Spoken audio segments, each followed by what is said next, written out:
Hello, everyone. Today we are going to be talking about Moses and the Exodus.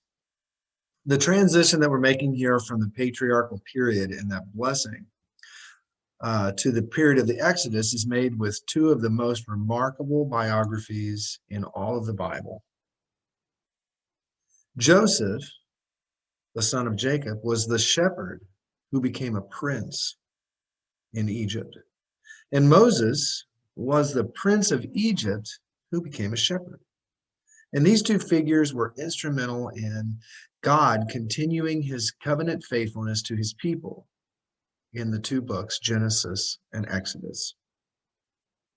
If you want to read the stories, which I really recommend, they're so great, it's a long section. It's Genesis 37 through 50 and Exodus 1 through 10.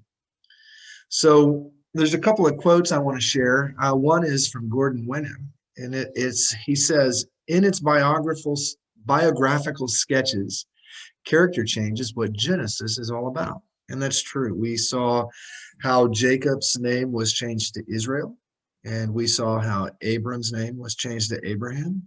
And it's all about God working through people to change them and to create for God his purposes and his will done here on earth. The other one is by a man named John Currid. It says, ancient Egyptian texts teach that the heart is the essence of the person, the inner spiritual center of the self.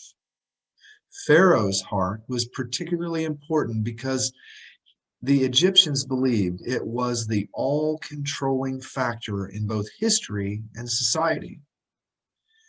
Yahweh, or God, hardens Pharaoh's heart to demonstrate that only the God of the Hebrews is sovereign of the universe. That's important to understand the historical context when we're reading through Exodus. And I hope that little tidbit is something that'll help you out as you're reading. All right, the transition from the patriarchal period to the period of the Exodus is made with two biographies. The first one is the story of Joseph, and the second one, the story of Moses. The first biography is that of Joseph, the son of Jacob, one of Jacob's 12 sons. He's betrayed by his brothers and sold into slavery. He is falsely accused and languishes in prison for years until God intervenes and elevates him to the position of prime minister of Egypt. He devises a wise plan to rescue Egypt from a severe famine, and many surrounding peoples come to Egypt for food. His brothers come to Egypt for food and are terrified, by the way, when they realize that the brother who they sold into slavery is now in charge of all things. But Joseph forgives them and invites Jacob, his father, and all of his descendants to come to live in Egypt, in the land of Goshen. The book of Genesis closes with Jacob blessing his sons. Judah is given the scepter, which is a forecasting that from his line, from his tribe, kings will come. And all of the kings of Israel, the ones that matter, the southern kingdom or Judah, come from the line of Judah. And Jesus is the Lion of the tribe of Judah and inherits the everlasting throne. The book of Genesis closes with the Israelites in a state of prosperity. And the book of Exodus opens with the Israelites in a state of slavery. The new Pharaoh in Exodus, who did not know Joseph's story, begins a systematic plan to oppress the Israelites. Taskmasters are appointed to enslave the Israelites. The Israelites are forced to gather their own straw for making bricks without reducing their daily building quota. And the Hebrew midwives are ordered to murder the male babies. But of course, they disobey Pharaoh's orders, and then the Egyptians are commanded to do that, to murder all of the male Hebrew babies. One baby, though, escapes the genocide by being placed in a reed basket and floated down the Nile River.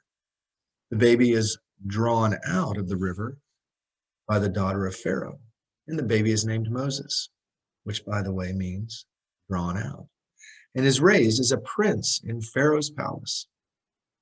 Years later, Moses murders an Egyptian guard for beating a Hebrew. And to preserve his life, he flees to Midian. Moses is probably the most significant person in the Old Testament, in Old Testament history. And he is eventually the mediator of the Old Covenant. He is the liberator of Israel from Egypt. He is the giver of the law, and he is the leader of a theocratic state and the church of the Old Testament. Moses foreshadows the person and the work of Christ.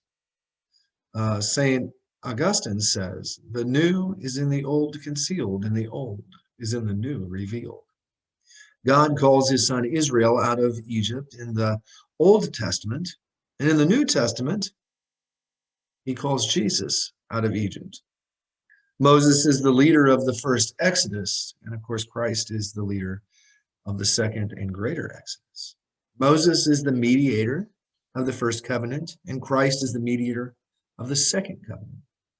God calls Moses from the burning bush in Midian because he has heard the cry of his people amidst their oppression.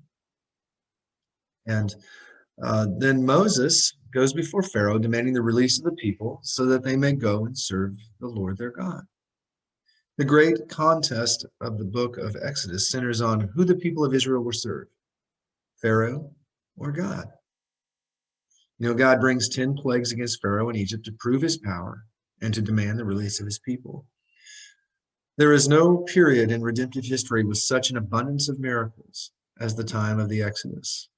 Of course, other than the time of the ministry of Jesus Christ. God demands the release of his people so that they may serve and worship him only. Exodus, law, and tabernacle are the three primary themes of the book of Exodus. I hope that you will start reading through Exodus after you finish through Genesis. It's so rich, full of history and the redemptive history that we really want to know. So next time, when we do this, we're going to start talking about the Passover. And the Passover was a very significant event in the history of Israel. And we want to know why.